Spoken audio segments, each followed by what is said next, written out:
Hey guys, welcome back to our channel RX Design Maker. நான் உங்கள் சதீஷ். வணக்கம் மக்களே. இன்றைக்கி Yamaha RX100 RX 135ஓட சைலன்சர் கோர், அதாவது ஆல்ட்ரு கோர் தான் நான் இன்றைக்கி உங்களுக்கு காட்ட போகிறேன். நம்ம வீடியோவில் வந்த சில கமெண்ட்ஸுக்கெலாம் நான் இப்போ ரிப்ளை கொடுக்குறேன். வீடியோவை ஸ்கிப் பண்ணாமல் பாருங்கள். வீடியோ பிடிச்சிருந்தா லைக் பண்ணி ஷேர் பண்ணி சப்ஸ்கிரைப் பண்ணிக்கோங்க. வாங்க வீடியோக்குள்ளார போகலாம்.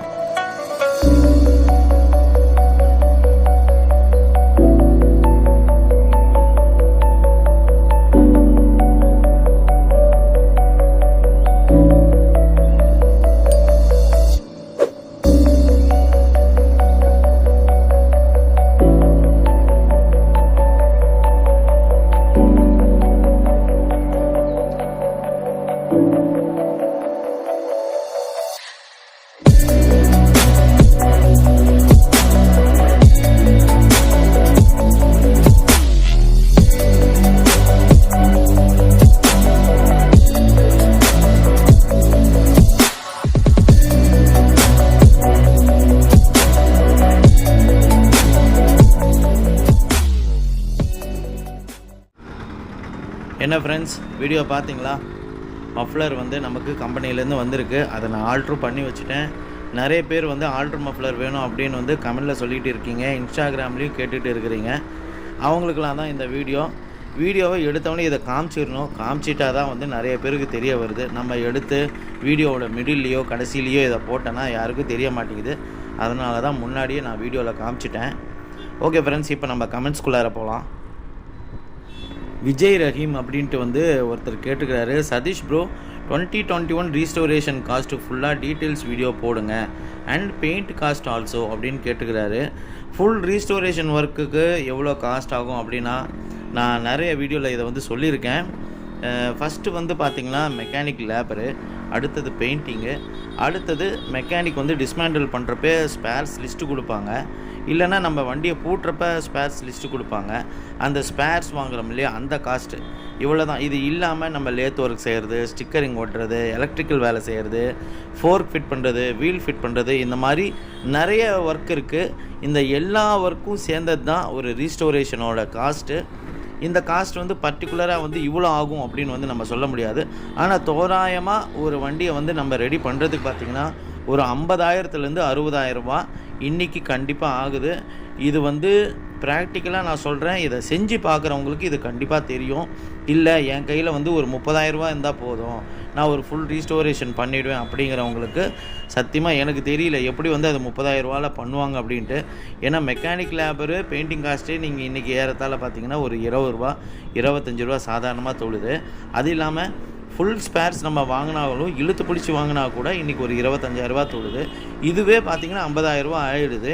இது மேற்கொண்டு இன்ஜின் வேலை செய்யணும், இதர வேலைகள்லாம் செய்யணும், எல்லா லேத் ஒர்க்கு, எலக்ட்ரிக்கல் ஒர்க்கு, நான் சொன்ன மாதிரி பழைய சின்ன சின்ன ஒர்க்கெல்லாம் இருக்குது, அதெல்லாம் செய்யணும். அப்படிங்கிறப்ப அது காசு எக்ஸ்ட்ரா தான் ஆகுது. ஆனால் நிறைய பேர் கமெண்ட்ஸில் சொல்லியிருக்கிறாங்க, விலை கம்மியாக தான் ஆகுது ப்ரோ அப்படின்ட்டு. விலை கண்டிப்பாக ஆகிறதில்ல. இன்றைக்கி ஒரு 50,000 ரூபாய்க்கு மேலே இருந்தால் மட்டும்தான் நம்ம ரீஸ்டோரேஷன் செய்ய முடியும். அடுத்த கமெண்ட் பார்த்திங்கன்னா ஜிதின் ஆர் சங்கர் அப்படின்ட்டு ஒருத்தர் கமெண்ட் பண்ணியிருக்கிறாரு. Hi bro, one doubt, which is best to buy Japan model 1980 to 1989 or Indian model 1990 to 2000? Please reply bro, because I have seen Japan model. I liked Japan model than Indian model. So அப்படின்னு message அனுப்பிச்சிருக்கிறேன். அப்படி எனக்கு தெரிஞ்ச வரைக்கும் நான் சின்ன வயசுலேருந்து நான்லாம் ஒரு 15-20 வருஷமாக RX ஓட்டிகிட்டு இருக்கேன். எனக்கு தெரிஞ்ச வரைக்கும் நான் இன்ஸ்பிரேஷன் ஆனதே பார்த்திங்கன்னா ஜப்பான் மாடல் தான். ஏன்னா அதில் இருக்கிற ஸ்டோக் இந்தியன் மேக்கில் வருதா என்னன்னு தெரியல எனக்கு. அதனால் நான் சொல்கிறது ஜப்பான் மாடலில் தான் நான் சொல்லுவேன். எனக்கு அதுதான் ரொம்ப பிடிக்கும். இந்தியன் மேக்கும் நல்லா தான் இருக்கும். ஆனால் நம்ம சில பொருள்லாம் ஜப்பானோட பொருள் செகண்ட்ஸில் கிடைச்சா அதை நம்ம வாங்கி போட்டு அந்த இந்தியன் மேக் வண்டிக்கும் ஜப்பான் அந்த ஸ்டோக் வர மாதிரி நம்ம கொண்டு வரலாம். அவ்வளோதான் வித்தியாசம், வேறு ஒன்றும் கிடையாது. மாடல் தான் வித்தியாசமே தவிர, பொருள் தான் வித்தியாசமே தவிர, மற்றபடி ஒன்றுமே கிடையாது. நான் விரும்புகிறது பார்த்திங்கன்னா இதை தான் விரும்புவேன். டவுட் அப்படின்னு தான் அவர் கேட்டுக்காரு. ஒரு டவுட்டு எது பெஸ்ட்டுன்னு தான் கேட்டுக்கிறாரு. 1986லேருந்து 1985லேருந்து 1989 வரைக்கும் வந்த எல்லா மாடலுமே எனக்கு ரொம்ப பிடிக்கும். அது ஸ்டோக் நல்லாயிருக்கும், அதனால் அது வந்து எனக்கு ரொம்ப பிடிக்கும். அவ்வளோதான், அதுதான் பெஸ்ட்டுன்னு கூட நான் சொல்லுவேன். அதுக்கப்புறம் வந்ததெல்லாம் வந்து இந்தியன் மேக்கில் வந்து குவாலிட்டி இல்லை அப்படின்னு நம்ம சொல்ல முடியாது. கொஞ்சம் குவாலிட்டி கம்மி ஆகிடுச்சு. ஆனால் பழைய இருந்த அந்த ஸ்ட்ரென்த் வந்து நம்ம இந்தியன் மேக் வெஹிக்கிள்ஸில் வந்து கிடையாது. அதுதான் உண்மை. அவ்வளோதான் ப்ரோ, எனக்கு தெரிஞ்ச வரைக்கும் ஜப்பான் மாடல் நல்லாயிருக்கும். அடுத்த கமெண்ட் கஜேந்திரன் கவின். இவர் வந்து ப்ரோ இப்போ எஃப்சி ரினியூவல் பண்ணலாமா ப்ரோ? நிறைய பேர் எஃப்சியில் இதுக்கப்புறம் பண்ண மாட்டாங்க அப்படின்னு சொல்கிறாங்க. அது உண்மையா இல்லையா? எனக்கு நவம்பர் எஃப்சி முடியுது, ரினியூவல் ஃபீஸ் மட்டும் எவ்வளோ ஆகும் ப்ரோ சொல்லுங்க ப்ரோ அப்படின்னு வந்து கேட்டுக்கிறாரு. இப்போ வந்து அவங்கவுங்க ஊரில் வந்து தான் இதுக்கு வந்து நம்ம வந்து என்ன எஃப்சி பண்ணுறாங்களா என்னங்கிறது வந்து நம்ம கேட்டு தெரிஞ்சுக்க முடியும். உங்கள் நியர்பை இருக்கிற ஆர்டிஓ ஆஃபீஸில் போய் நீங்கள் இதை பற்றி கேட்டு தெரிஞ்சுக்கோங்க. ஏன்னா ஒவ்வொரு ஊரில் எஃப்சி பண்ணுறாங்க, ஒவ்வொரு ஊரில் எஃப்சி பண்ணுறதில்ல அப்படின்னு வந்துட்டு எனக்கு நிறைய தகவல் வந்திருக்கு. நிறைய பேர் வந்து எனக்கு இன்ஸ்டாகிராமில் சொல்லியிருக்காங்க. உங்கள் ஊரில் எஃப்சி பண்ணுறாங்களான்னு கேட்டுட்டு நீங்கள் எஃப்சி செய்யுங்க. எஃப்சியோட ஃபீஸ் பார்த்திங்கன்னா 1750 ரூபா இங்கே சேலமில் பண்ணுறாங்க. அடிஷ்னலாக பார்த்திங்கன்னா இன்சூரன்ஸு, டாக்குமெண்ட் ஃபீ, அதுக்கப்புறம் க்ரீன் டேக்ஸு, ரோட் டேக்ஸு இதெல்லாம் பண்ணால் போதும். அவ்வளோதான். எஃப்சி காட்டுறதுக்கு மினிமம் ஒரு 5 ரூபா இருந்தால் போதும் அப்படின்னு நான் நினைக்கிறேன். இது தெரிஞ்சவங்க யாராவது எஃப்சி பண்ணவங்க, இப்போ ரீசெண்டாக யாராவது எஃப்சி பண்ணவங்க இவ்வளோ தான் நான் பண்ணியிருக்கேன் ப்ரோ அப்படின்னு தெரிஞ்சவங்க இருந்தால் கீழே வந்து கமெண்ட்டில் வந்து சொல்லுங்கள். நிறைய பேருக்கு ஹெல்ப்ஃபுல்லாக இருக்கும். அடுத்த கமெண்ட்டு பார்த்தீங்கன்னா தினேஷ் குமார் அப்படிங்கிறவர் வந்து எனக்கு பழைய வீடியோ ஒன்று பார்த்துட்டு கமெண்ட் பண்ணியிருக்கிறாரு. Bike core sound super, but RX bike lovers இதை வாங்க மாட்டாங்க. ஏன்னா ஒரிஜினாலிட்டி பார்ப்பாங்க. ஆர்எக்ஸை பொறுத்த வரைக்கும் ஸ்போக்ஸ் வீல் தான் சூப்பராக இருக்கும் அண்டு பேட்ரி கான் இந்த பைக்கில் அப்படின்னு அமைச்சிருக்காரு. ப்ரோ ஆக்சுவலாக நீங்கள் வீடியோவில் பார்த்த வண்டி வந்து நம்ம ரெடி பண்ணது கிடையாது. அது வந்து ஒரு OLXல சேல்ஸுக்கு வந்த வண்டி.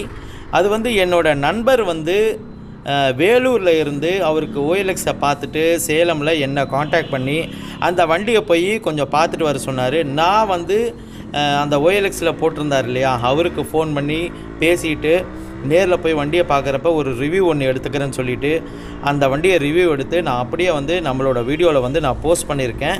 அவ்வளோதான், மற்றபடி எதுவுமே கிடையாது. அந்த வண்டியை வந்து நிஜமாலுமே நம்ம ரெடி பண்ண கிடையாது. அந்த வீடியோவோட லிங்க்கு கூட நான் மேலே ஐ பட்டனில் கொடுக்குறேன். போய் அந்த வீடியோவை பார்க்கணுங்கிறவங்க பார்த்துக்கோங்க. அந்த வீடியோ வந்து அப்போயே ஒரு 10-15 நாளில் வந்து அந்த OLXல போட்டவர் வந்து சோல்வ் பண்ணிட்டார்.